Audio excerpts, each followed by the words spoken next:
So now that I've got my assembled component, we're just going to go over quickly how to do an assembled view in Inventor. Now, a lot of this is actually incredibly similar to our normal orthographic projection. So I'm just going to get a drawing open. I'm going to go into Base, and I've automatically brought in my assembly view. So that's quite helpful. If I needed to go find it, I'd go look for it in the little folder icon. Again, we've got the discussion that we've had before about scale. I want a scale of, do I want a scale of 1 to 1? No, I don't think I do. I want a scale of 1 to 2. It's not ideal. I'd rather it was a little bit bigger, but it'll do for what we need to do. So I'm going to click OK. Oh, okay, that's mildly annoying. I do actually need to save all this. Sorry about that. Okay, so I'm going to move this as normal. For my elevation, I'm just going to move it into this bottom corner to help me project things sensibly. So I'm going to use the projected tab. I'm going to project up a plan view, right click and create.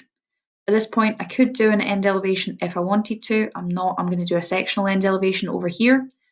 However, I do want to do a pictorial view. So I'm going to project that as well. I also want to make that shaded, even though half of it's grey, but that's okay. All right, there we are. Now, normally, of course, I would go in and I would type in plan, elevation, pictorial view. I'm not going to do that right now to save a little bit of time. When it comes to dimensioning an assembly view, you don't have to put in all of the dimensions with loads of different parts, because that's what the component orthographics are for. So I don't need to do all the dimensions on the lid here, because I can just look at the sheet that I've already made up for the lid to find all those dimensions. What you should put on an assembly, however, are the general dimensions that are the overall height, length, and width. So I'm going to go to Dimension using the Annotate tab again, and I'm just going to need to pan up a little second. Move that. So my maximum height goes from the very top to the very bottom, and I'll bring that over. Now on a component such as this, my maximum length and my maximum width are actually the same thing. They're this dimension in here. So I'm just going to include that. The next thing that I'm going to do is I'm going to put in a little sectional view. I do this in exactly the same way as I would for just a simple component orthographic. Click section view. I press. Oh, interesting. That's actually different. Okay. Oh, there we go. Oh, I'd already selected the view. That's what it was.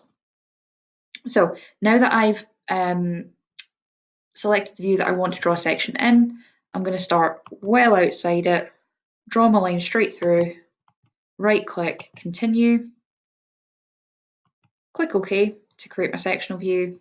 I can go in and I can adjust things as normal.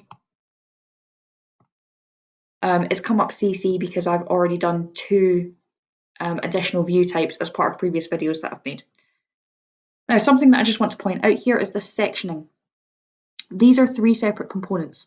So the hatch lines change direction to represent different components. This is component 1, so the hatch lines are going off towards the right. Component 2, to show it is distinct and different, the hatch lines are going off to the left. Then component 3 is gone back to going towards the right. That doesn't mean that this component and this component are the same. It just means that nothing in there is touching, so they can have different hatch lines and it doesn't get confusing. Okay. As before as well, following British standards, we should have centre marks, and where appropriate, we should also have centre lines every single time. Get into the habit of doing this. So my centre line is going to go from there to there, right click and create. Okay.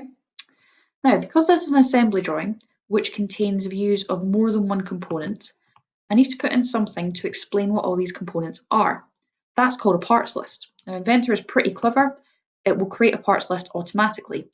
You do sometimes have to go in and find the actual model that you're working from. In this case, it's Bottle Assembly 2. And then I'm just going to click OK. It's going to come up with another little pop-up most of the time. It's fine, just click OK again. And you're going to get this rectangle which represents the bill of materials. It's usually quite a good idea to fire this into the corner. So I'm just going to pop it up here. Keeps it neat and tidy. Now, this bill of materials has been set up slightly differently from the one that you'll be able to use with the master sheet. With the master sheet, it automatically brings in the name of each of the components. But at this point, I could use the text tool to type in the name there. What is important is that I've got a reference here to item 1, item 2, and item 3. What does that mean?